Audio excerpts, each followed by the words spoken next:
తెలంగాణ పోలీసులు betting apps promote చేస్తున్న సెలబ్రిటీల భారతం పడుతున్నారు. నోటీసులు ఇస్తూ విచారణకు హాజరు కావాలని ఆదేశిస్తున్నారు.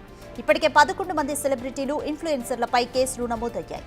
ఇంకా కొంతమంది బండారం బయటపెట్టే ఛాన్స్ ఉంది. బెట్టింగ్ ను ప్రమోట్ చేసిన వారందరిపై కేసులు పెడుతున్నారా లేదా చోటామోటా వాళ్లనే ఇందులోకి లాగుతున్నారా అనే చర్చ మొదలైంది.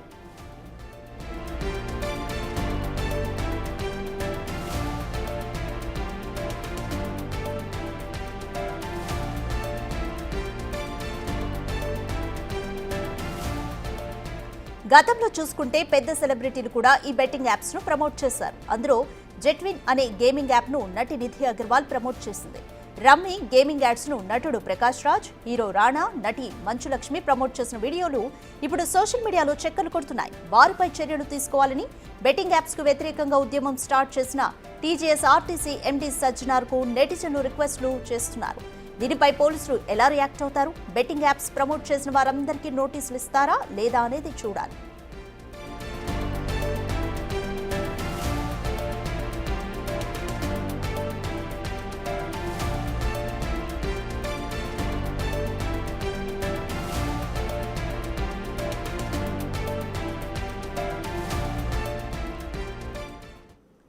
మోర్ డీటెయిల్స్ మా ప్రతినిధి సుజాత అందిస్తారు.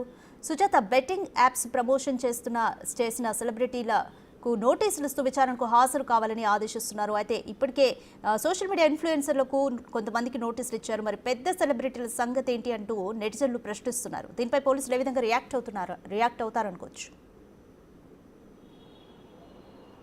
రాధిక, బెట్టింగ్ యాప్స్ని ప్రమోట్ చేస్తున్నటువంటి సోషల్ మీడియా ఇన్ఫ్లుయెన్సర్లకి ఇప్పటికే నోటీసులు జారీ చేశారు. నిన్న సాయంత్రము 11 మందికి నోటీసులు జారీ చేసి 3 రోజుల్లోపు విచారణకి హాజరు కావాలంటూ నోటీసులో పేర్కొన్నారు. ఈ నేపథ్యంలోనే సోషల్ మీడియా ఇన్ఫ్లుయెన్సర్లంతా కూడా సోషల్ మీడియా వేదికగానే తమ సెల్ఫీ వీడియోలని రికార్డ్ చేసి ఆ సోషల్ మీడియా వేదికగా పంపిస్తున్నారు. ఇంకా మేము సోషల్ మీడియా వేదికగా కానీ లేదంటే ఇతర ప్లాట్ఫామ్ బెట్టింగ్ యాప్స్ని ఎక్కడ చేయము అని చెప్పి వీడియోస్ చేస్తున్నారు. అయితే దాంతోపాటు ఇప్పటికే బెట్టింగ్ యాప్స్ని ప్రమోట్ చేస్తున్నటువంటి వాళ్ళందరి మీద కూడా పోలీసులు నోటీసులు జారీ చేయడంతో సోషల్ మీడియా వేదికగా చాలామంది చాలా గొప్ప నిర్ణయం తీసుకున్నారు. సజ్జనర్ ఇప్పటికే పిలుపునిచ్చారు. బెట్టింగ్ యాప్స్ ద్వారా మోసపోయినటువంటి వాళ్ళు ప్రతి ఒక్కరూ కూడా పోలీస్ స్టేషన్కి వచ్చి ఫిర్యాదులు చేస్తే బెట్టింగ్ యాప్స్ బాధితులు ఎంతమంది ఉన్నారు, ఎవరెవరు ప్రమోట్ చేశారు, ఇలాంటి అంశాలన్నీ కూడా వెలుగులోకి వచ్చే అవకాశం ఉంటుంది. వాళ్ళ మీద చర్యలు తీసుకోవడానికి కూడా ఈజీ వే అవుతుంది అని చెప్పేసి సోషల్ మీడియా వేదికగానే ఇదంతా చెప్తున్నారు. అయితే బెట్టింగ్ యాప్స్ ప్రమోట్ చేసినటువంటి వాళ్ళు చాలా మంది సెలబ్రిటీస్ గతంలో చేశారు. వాళ్ళ మీద చర్యలు ఎందుకు తీసుకోవడం లేదు, మా మీద మాత్రమే చర్యలు తీసుకుంటున్నారు అని చెప్పేసి చాలా మంది చెప్తున్నారు. కానీ బెట్టింగ్ యాప్స్ లీగల్, ఇల్లీగల్ 2 రకాలు ఉంటాయి. ఇల్లీగల్ బెట్టింగ్ యాప్స్ ని ప్రమోట్ చేసినటువంటి వాళ్ళ మీద నోటీసులు జారీ చేశారు. ఇందులో చాలా మంది సెలబ్రిటీస్ ఉన్నారు. మంచు లక్ష్మి కూడా కొద్ది రోజుల క్రితము తన సోషల్ మీడియా వేదికగా ఒక యాప్ ని ప్రమోట్ చేసింది. అది ఇల్లీగల్ ప్రమోట్ యాప్ అని చెప్పేసి ఇప్పటికే చాలా విమర్శలు వస్తున్నటువంటి నేపథ్యంలోనే లక్ష్మీ మంచు కూడా నోటీసులు జారీ చేసి విచారించే అవకాశం చాలా స్పష్టంగా కనిపిస్తుంది. అయితే బెట్టింగ్ యాప్స్ని ప్రమోట్ చేసేటువంటి సమయంలో వాళ్ళు కేవలము ఆ యాప్స్లోకి కొంత మనీని డిపాజిట్ చేసి వాటిని మొదట ఎవరైతే బెట్టింగ్ యాప్స్ని ప్రమోట్ చేస్తున్నారో వాళ్ళ డిపాజిట్ని 100 రూపాయలు ఇన్వెస్ట్ చేస్తే 200 రూపాయలు ట్రాన్స్ఫర్ చేయడము, ఆ తర్వాత 200 ఇన్వెస్ట్మెంట్ చేస్తే 400 రూపాయలు వస్తాయని ఆశతో ఉన్నటువంటి వాళ్ళ డబ్బులంతా కూడా యాప్ ద్వారా కాజేసే ప్రయత్నాలు జరిగాయి. కాబట్టి ఈ యాప్స్ ద్వారా ఎంతమంది డబ్బులు ఇన్వెస్ట్మెంట్ చేశారు, ఎంతమంది దగ్గర నుంచి డబ్బులు కాజేశారు, వీటన్నిటి వివరాలను కూడా ఈడీ రంగంలోకి దిగింది.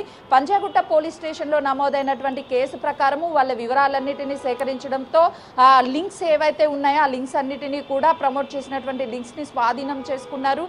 వీళ్ళకి సంబంధించినటువంటి బ్యాంక్ స్టేట్మెంట్లు కావచ్చు, విదేశాల నుంచి వీళ్ళకి కొంత నగదుని ట్రాన్స్ఫర్ జరిగింది. ఇక్కడ వచ్చినటువంటి లాభాలను కూడా విదేశీ కంపెనీలకి ట్రాన్స్ఫర్ చేశారు. మనీ లాండరింగ్ కూడా అధిక మొత్తంలో జరిగిందని గుర్తించినటువంటి ఈడీ అధికారులు త్వరలోనే వీళ్ళందరినీ కూడా విచారించే అవకాశం చాలా స్పష్టంగా కనిపిస్తుంది. పంజాగుట్ట పోలీసులు నోటీసులు జారీ చేసినటువంటి వాళ్ళని విచారించిన తర్వాత ఏ యాప్స్ని ఎవరు ప్రమోట్ చేశారు, ఎంతమందికి ఈ యాప్ని రీచ్ అయింది, ఎంతమంది నుంచి నగదుని కాజేశారు, అసలు ఎవరు ఈ ప్రమోషన్ చేయమన్నారు, ఈ డబ్బు వీళ్ళ డిపాజిట్లు ఏ కంపెనీస్ వీళ్ళకి డిపాజిట్ చేసింది, వీటన్నిటి వివరాలు కూడా వెలుగులోకి వచ్చే అవకాశం ఉంటుంది. బాధితుల సంఖ్య ఎంతమంది ఉన్నారు అన్న విషయాలు కూడా వీళ్ళ విచారణలో తేలే అవకాశం చాలా స్పష్టంగా కనిపిస్తుంది. Radhika, thank you Sujatha.